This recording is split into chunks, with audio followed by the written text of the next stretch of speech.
Well, this would be my record of the blizzard of 2011 in lovely Seneca, Illinois. This, unfortunately, is the inside of my barn, which ain't good, folks. Okay, looking at the door, trying to go outside of my barn is one thing. And we climb in order to get in and out of the barn over the haystack. And you can see now my lovely drifts.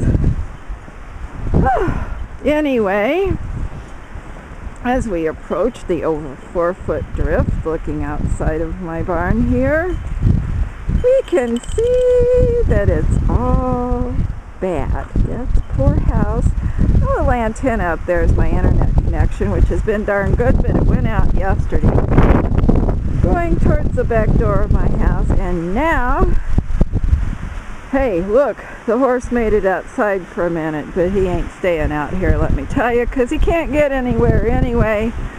And if I don't get that door shut up again before we get below zero tonight, and it's already below zero wind chills, as you can see, quite well, he ain't got nowhere to go out here. Anyway, look at the wind still blowing, and the wind has died down. It is now under 40 miles an hour, gusting up to 60. Pokey, say hi for the camera. Yeah, Pokey's in my way now, though, for getting the lovely landscape shot here. Anyway, you don't even want to see where my truck is, but you may. So we shut this off now.